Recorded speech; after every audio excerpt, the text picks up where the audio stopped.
Bom dia a todos. Nessa manhã de domingo, nós estamos na nossa Escola Bíblica Discipuladora online e estaremos estudando a nossa lição.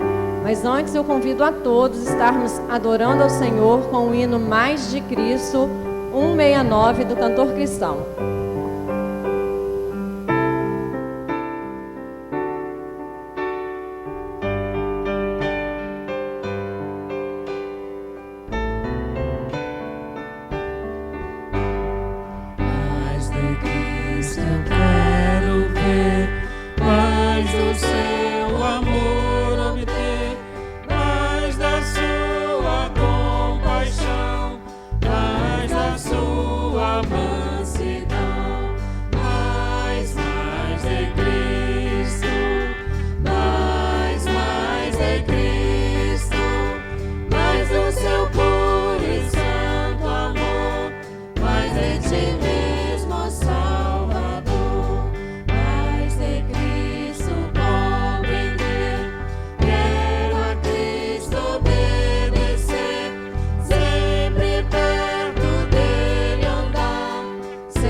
Depois desta bela melodia do hino que acabamos de cantar, o hino Mais de Cristo eu quero ser, eu quero compartilhar com os amados do estudo da nossa lição, a lição de número 10 da revista Palavra e Vida, lição essa de autoria do pastor Exaltino Gomes Coelho Filho.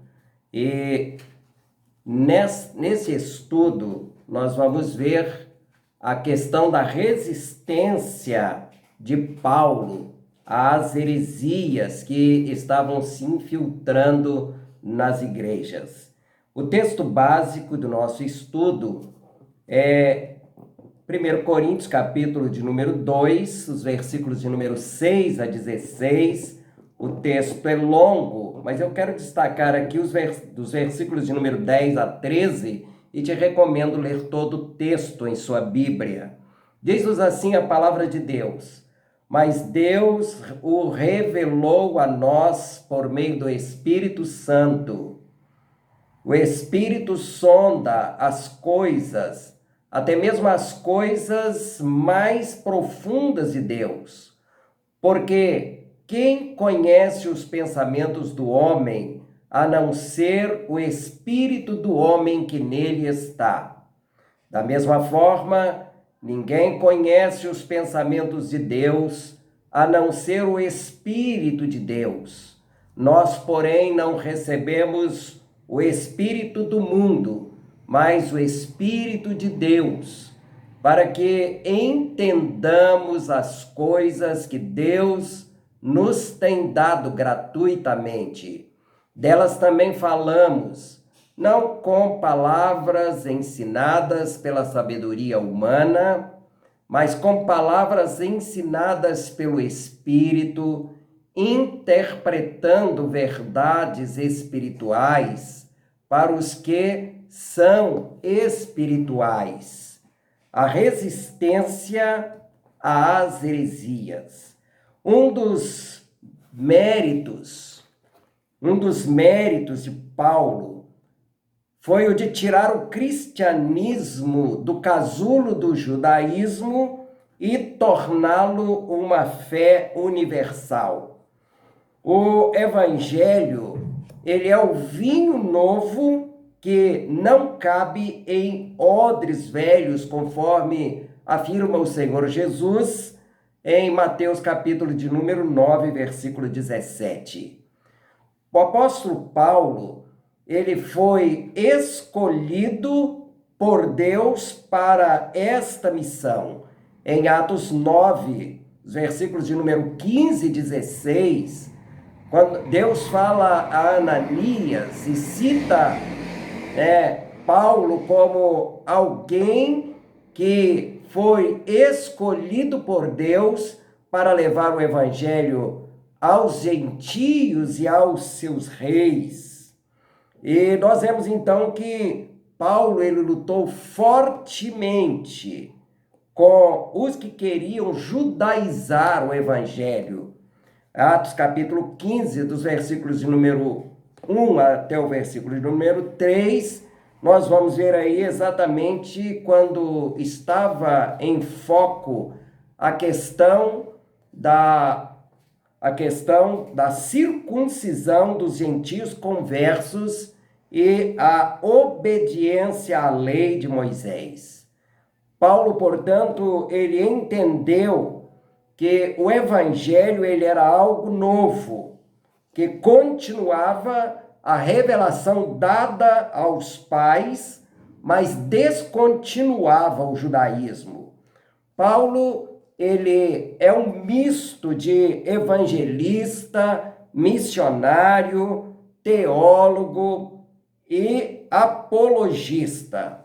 A sua pregação, ela era muito bem definida e ele não permitiu a sua distorção, expressando-a de uma forma muito clara. 1 Coríntios capítulo 15, versículos 3 e 4, ele nos diz assim: pois o que primeiro lhes transmiti foi o que recebi, que Cristo morreu pelos nossos pecados, segundo as Escrituras, foi sepultado e ressuscitou no terceiro dia, segundo as Escrituras. A mensagem de Paulo, ela era fundamentada nas Escrituras.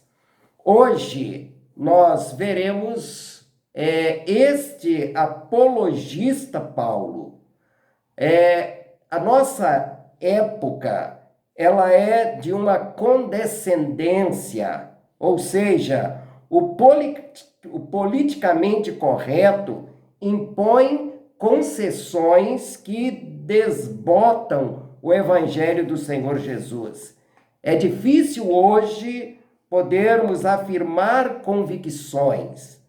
Qualquer olhar ou convicção fora da ótica bíblica, ela está errada. Por isso é oportuno ver a postura de Paulo diante das heresias e aprendermos por ele. O primeiro ponto do nosso estudo aqui, ele vai tratar sobre o problema das igrejas em relação aos judaizantes. Os judaizantes, eles surgem logo cedo, em Atos capítulo 15, dos versículos de número 1 até o versículo 5, então nós vamos ver ali que o evangelho, ele nasceu no judaísmo, mas ele rompeu com o judaísmo.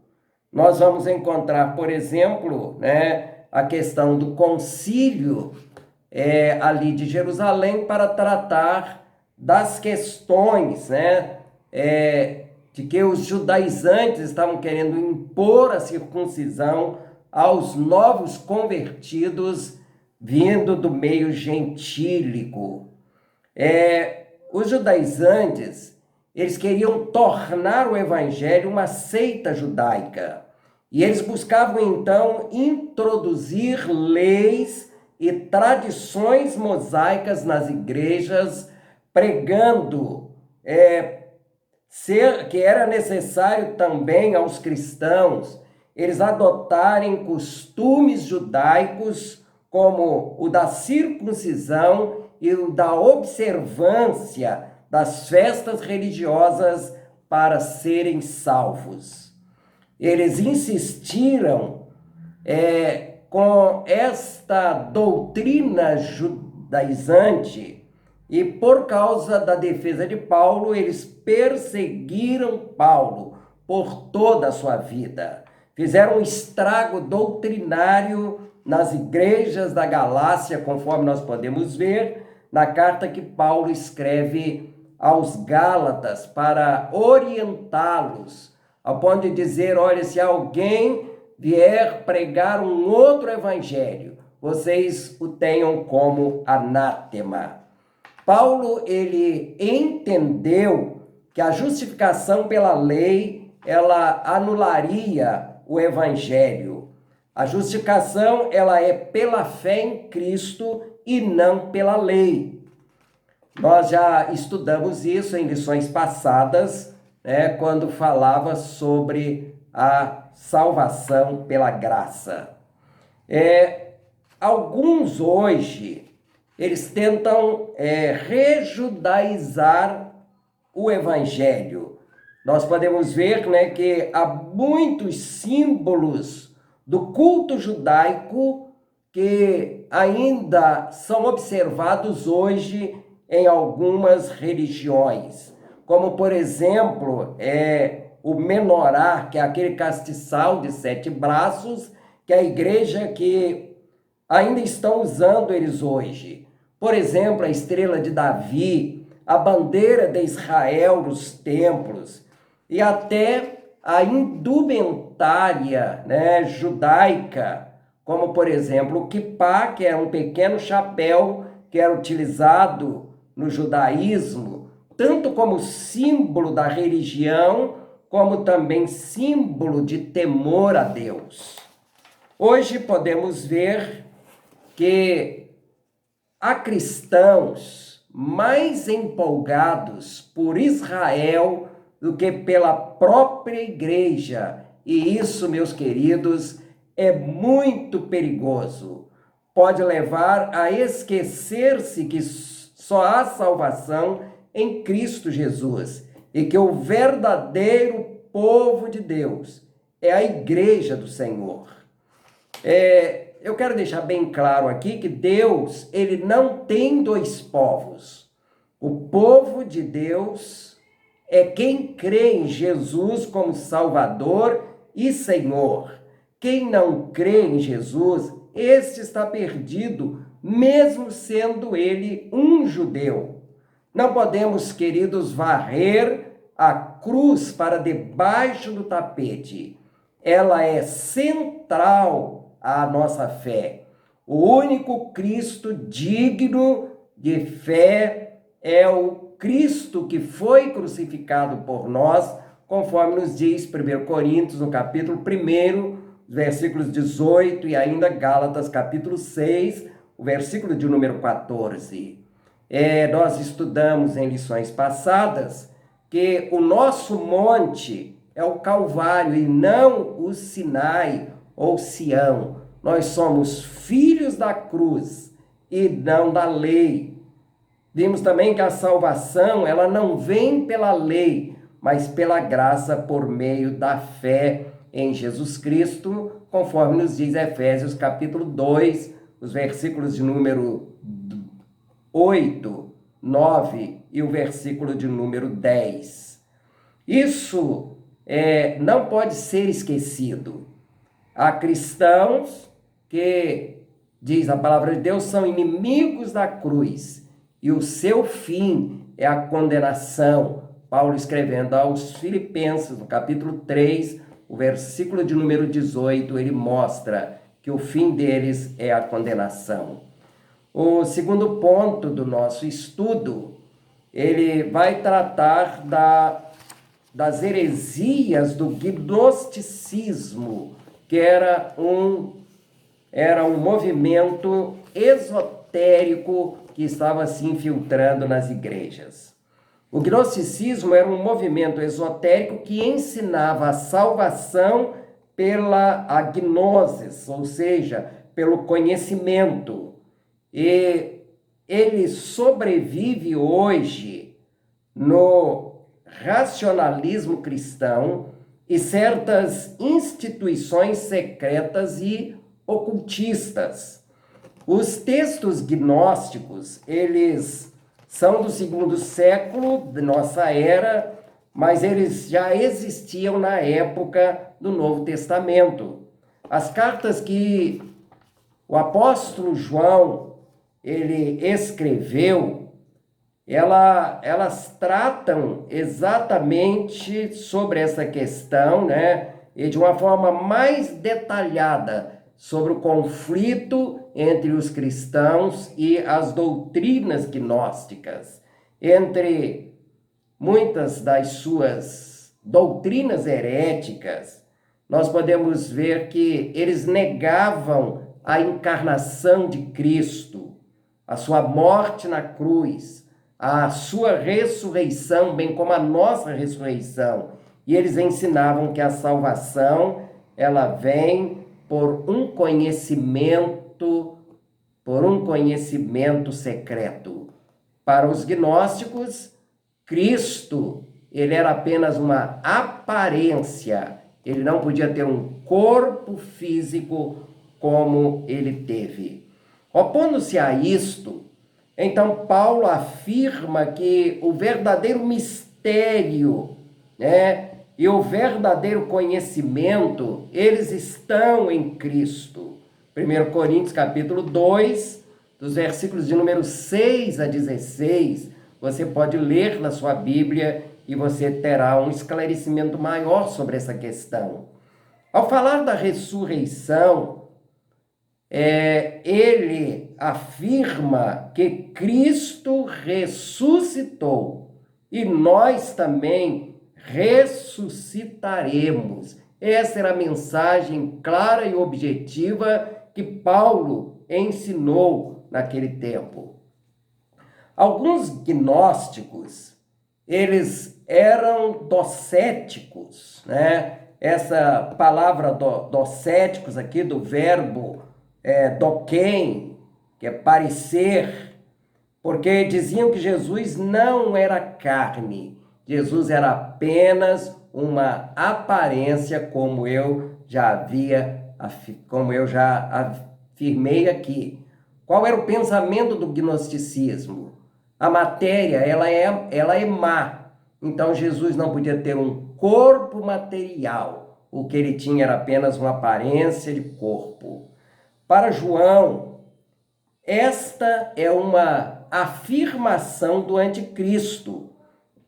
Na primeira epístola do apóstolo João, no capítulo de número 4, versículos 2 e 3, o apóstolo João nos diz assim: vocês podem reconhecer o Espírito de Deus deste modo: todo espírito que confessa que Jesus Cristo veio em carne procede de Deus, mas todo espírito que não confessa Jesus não procede de Deus. Este é o espírito do anticristo, acerca do qual vocês ouviram que está vindo e agora já está no mundo.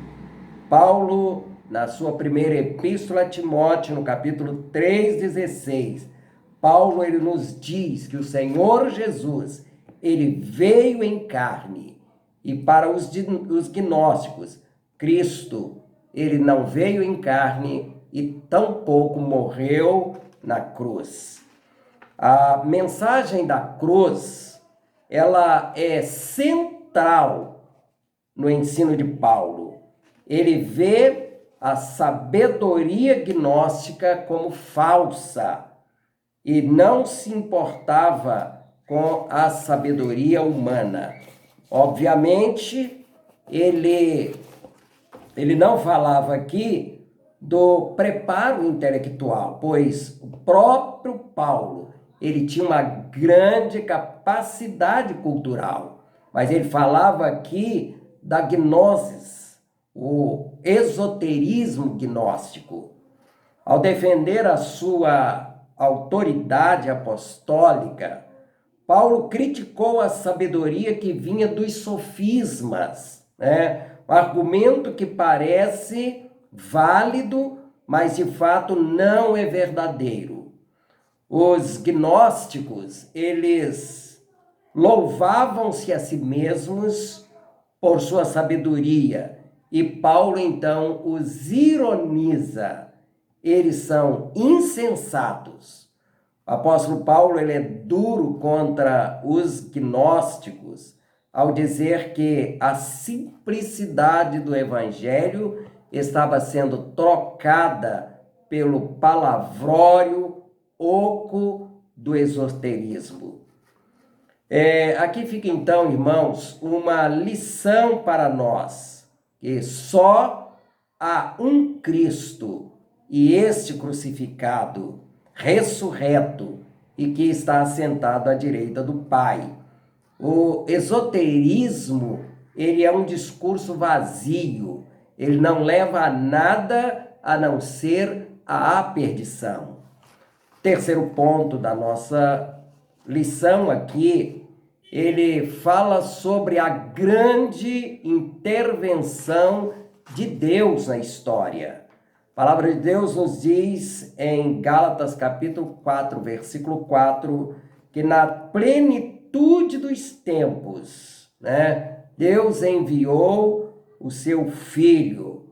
Mais tarde, alguém dirá que ele é o clímax da revelação divina. Na transfiguração, nós vamos ver lá que, ao tirar Moisés e Elias de cena, Deus disse para eles ouvirem a Jesus. No Monte da Transfiguração, diz a palavra de Deus, que Jesus se transfigura diante dos seus discípulos e então aparece lá, Moisés e Elias. E segundo Paulo, em Jesus Deus fez a sua mais espetacular intervenção na história. Por isso, ele chega a afirmar que Cristo é tudo em todos. Colossenses 3, o versículo de número 11. É a expressão, ou a expressa imagem de Deus. Em Colossenses capítulo 1, 15, diz que Jesus é a expressa imagem de Deus. Imagem aqui, que vem do grego eikon, quer dizer espelho. Então Jesus é a face de Deus. Ver a Jesus é ver o próprio Pai. Essa ideia era determinante da teologia paulina e ele não abria mão dela. Nada para Paulo era maior que Jesus. Isso era o antídoto contra as heresias que vinham sendo difundidas pelos gnósticos daquele tempo. Paulo ele combatia tenazmente qualquer ensino que diminuísse o valor de Cristo. As heresias atuais, elas mostram um Cristo insuficiente. A pessoa, ela é salva por ele, mas ela fica presa, a demônios, presas a maldições de palavras, presas a maldições hereditárias. E aí então alegam que é preciso de rezas fortes de um guru para então quebrar maldições e a pessoa poder então viver liberta. E olhando para isso, eu fico pensando que tristeza, pensar ou crer dessa forma. Pois aí eu vou ter que crer num Cristo fraco e crer em demônios fortes. Cristo salva a pessoa, entra em sua vida, mas ele não consegue transformá-la e livrá-la do maligno. Mas a palavra de Deus diz que se pois o Filho vos libertar, verdadeiramente sereis livres.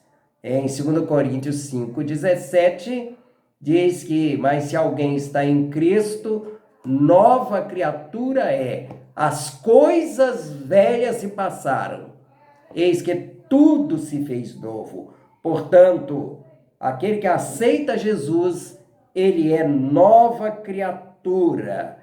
E aí as pessoas às vezes, como eu posso crer que uma pessoa aceitou Jesus se nada muda? E só passa a ser nova mesmo quando alguém quebra alguma maldição em sua vida. A obra de Cristo, ela é completa. Ele salva, ele liberta e ele guarda os salvos. Nessa visão, né, que ensinam os gnósticos, o salvo ele precisa de alguma coisa além de Cristo. E aí então está a base das heresias, ou seja, Cristo e mais alguma coisa, né? Cristo e algo mais. A palavra de Deus nos mostra que ele, Jesus, é a palavra de Deus, o clímax da revelação e a expressa imagem de Deus. Ele tem um nome que é sobre todo nome. E ao nome de Jesus Cristo, diz a palavra de Deus, todo joelho se dobrará e toda língua confessará que Jesus Cristo é o Senhor.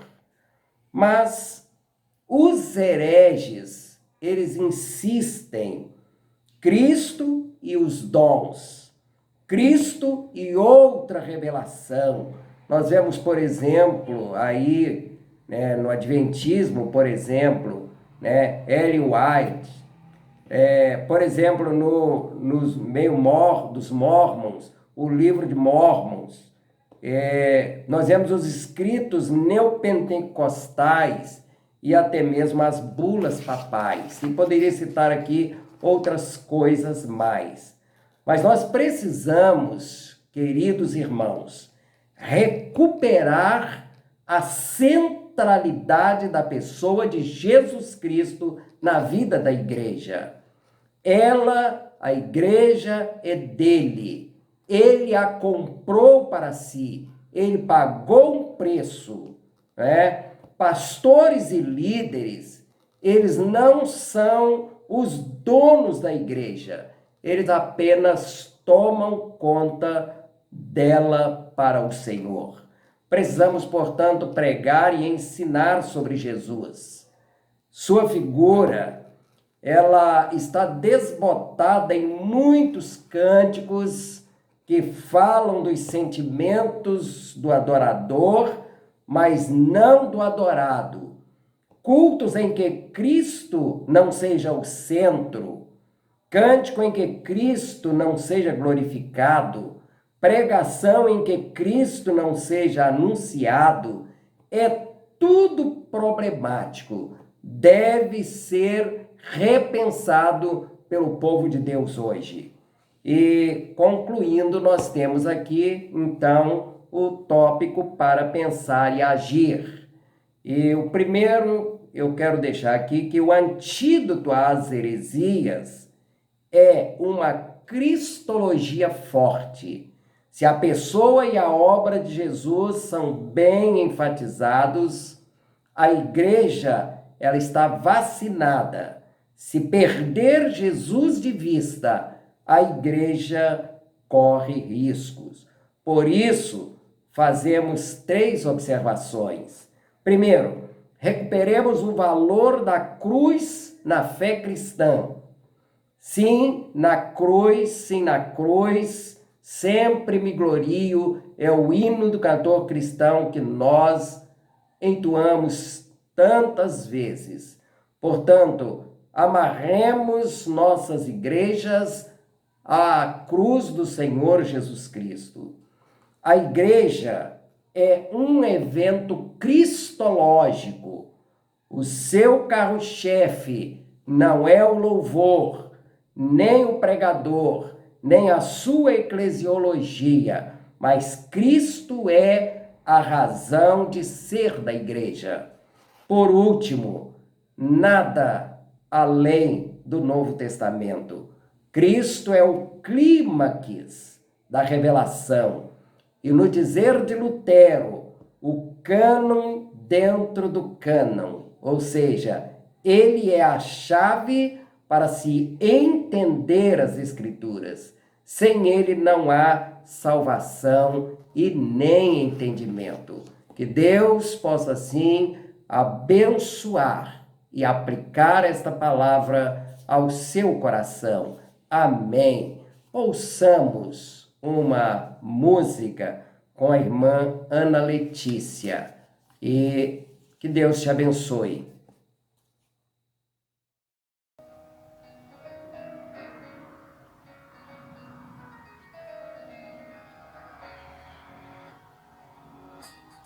Chega de tropeços, quero direção, quero tua palavra, seja sim ou não.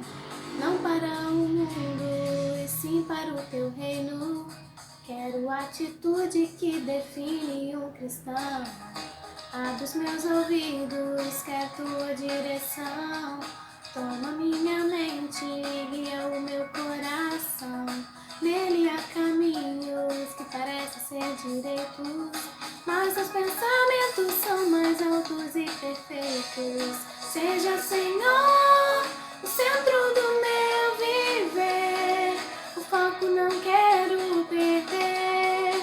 Preciso ser fiel até o fim, pra coroa receber. Seja, Senhor, o centro do meu viver. O foco não quero perder. Preciso ser fiel até o fim, pra coroa receber.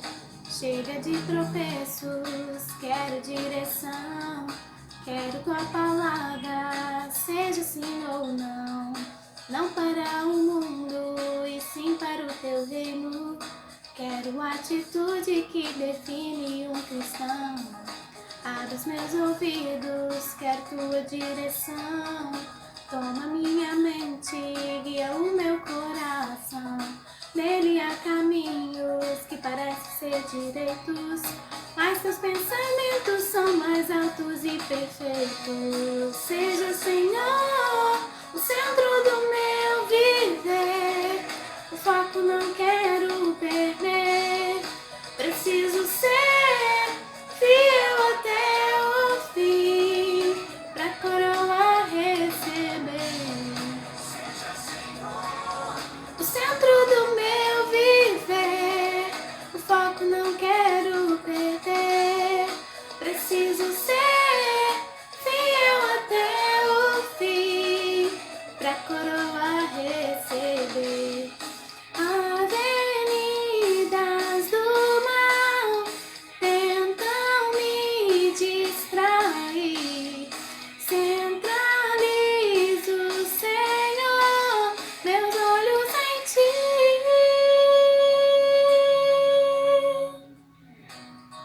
Seja, Senhor, o centro do meu viver.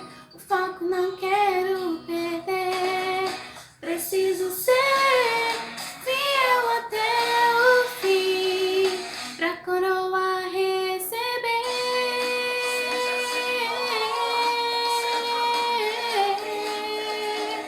O foco não quero perder.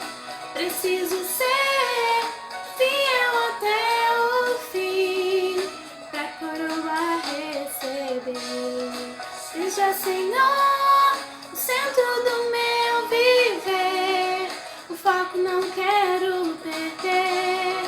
Preciso ser fiel até o fim, pra coroa receber.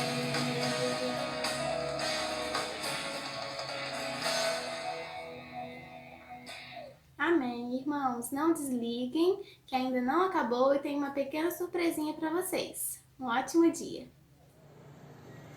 Bom dia, queridos irmãos, graça e paz.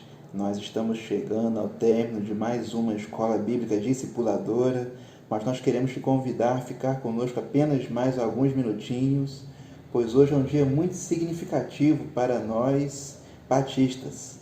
Hoje, segundo domingo de junho, é o dia do pastor batista. E a nossa igreja é privilegiada, pois nós temos 4 pastores trabalhando aqui na TIB. Temos o pastor Eli Rodrigues da Silva, que é o nosso pastor presidente, aquele que conduz a igreja. Temos o pastor Igor Dias da Silva, que é o pastor auxiliar, mas também digamos que é um pastor adjunto. temos como membro o pastor Almir Wagner Pereira Nogueira, que sempre prega e ajuda naquilo que é necessário, e o pastor Ademir Moreira Samuel, que é o pastor da congregação do Gabri. Provérbios 11:14 nos diz: não havendo sábia direção, o povo cai, mas na multidão de conselheiros há segurança. Nós podemos afirmar, sem sombra de dúvidas, que na Terceira Igreja Batista em Pádua existe essa segurança, pois nós temos os nossos pastores, esses homens de Deus, que nos conduzem ao centro da vontade do Senhor. E nós queremos homenagear esses homens de Deus e queremos fazer uma comparação do ministério pastoral com a música, que é a área que eu atuo aqui na igreja. Todos conhecemos as notas musicais: Dó, Ré, Mi, Fá, Sol, Lá e Si. E a combinação dessas notas de forma harmoniosa formam as músicas. Assim é o ministério pastoral, uma combinação de ações, de dons, de características resultam no ministério abençoado e aprovado por Deus. Então, baseado nas notas musicais, estaremos vendo agora, com alguns líderes de nossa igreja, algumas características dos nossos pastores. Nosso desejo era pegar todos os membros da igreja para dar esse depoimento, mas assim nosso vídeo ficaria imenso. Por isso nós estaremos vendo apenas alguns irmãos dando este depoimento dos nossos pastores. Vejamos.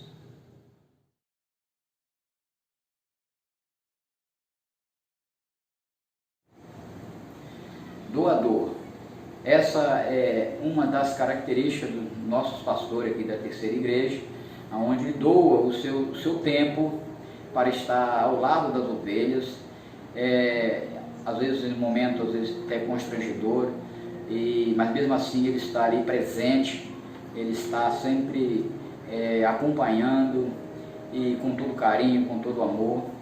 E eu me lembro de uma situação em que eu pude acompanhar o pastor Eli numa data até comemorativa, mas ele me ligou se eu poderia estar acompanhando e eu disse que poderia e estive com ele numa situação bem difícil, mas pude ali ver como que o pastor se doa para defender as suas ovelhas, onde tem sido às vezes, muitas das vezes, atacada pelo devorador, por aquele que não quer ver elas no aprisco. E por isso ele se doa, doa o seu tempo, deixa sua família para estar ao lado dessas ovelhas.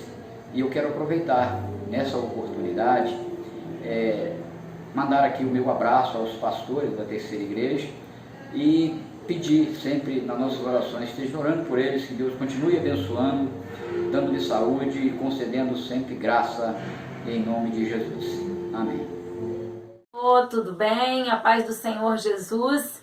Estou aqui para apresentar a nota musical Ré, de restaurar, através das suas mensagens preparadas pelo Espírito Santo de Deus, tocadas pelo Espírito Santo de Deus. O Senhor tem restaurado vidas, restaurado a minha vida, contribuído para que ela fosse melhor. E a experiência que eu tenho para contar, eu lembro de um dia ter questionado o Senhor em relação a diversas denominações, pregações, coisas que a gente vê na TV, a modernidade que vem trazendo hoje em dia, e esses pregadores que arrastam multidões, e questionando do porquê, se essa pessoa fazia o certo, se esse tal pregador agia certo. E o Senhor me respondeu dessa maneira: Lucilene, não vamos buscar fundamento, questionar, porque o importante é que a palavra de Deus está sendo pregada. E isso nunca eu esqueci, independente de quem esteja transmitindo e a forma que ela esteja. O importante é que o Evangelho está sendo pregado. Deus abençoe a sua vida, Deus abençoe o seu ministério. Um abraço. Nota Mi de militante. O que é um militante? Militante é aquela pessoa que luta incessantemente para defender uma causa. E qual é a nossa causa? A nossa causa é o Evangelho de Jesus Cristo. A nossa causa é a defesa da família, que é o grande plano de Deus para as nossas vidas. Graças a Deus, os nossos pastores, eles são militantes por essas causas. Eles militam para que a pregação do verdadeiro evangelho continue sendo pregada. Eles militam para que o projeto de Deus, que é a família, continue a existir na nossa sociedade. Que Deus possa continuar abençoando a vida desses homens que militam incessantemente para que a obra do Senhor seja feita a cada dia.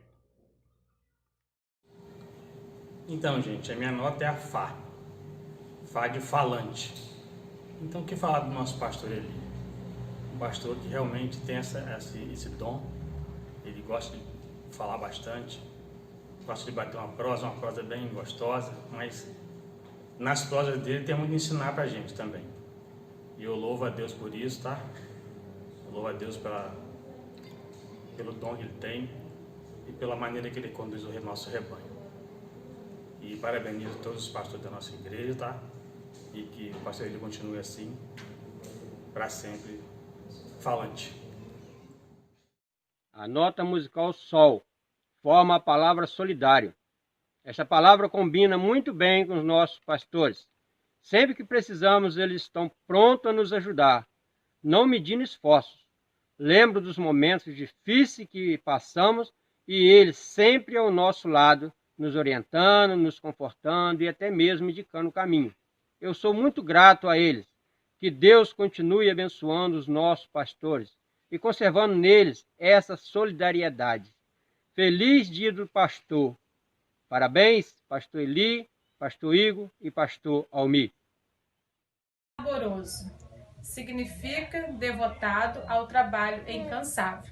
Assim, os pastores da nossa igreja sempre foram exemplos para nós membros. Sempre presenciei os esforços dos pastores com os seus rebanhos, sempre procurando atender todos os seus membros da melhor forma possível. Simplicidade, característica do nosso pastor. Somos privilegiados de sermos pastoreados por um pastor de uma simplicidade sem igual. Em nome da nossa família Terceira Igreja Batista, nós queremos parabenizar nossos pastores, Pastor Eli, Pastor Igor e Pastor Almir, pelo seu dia.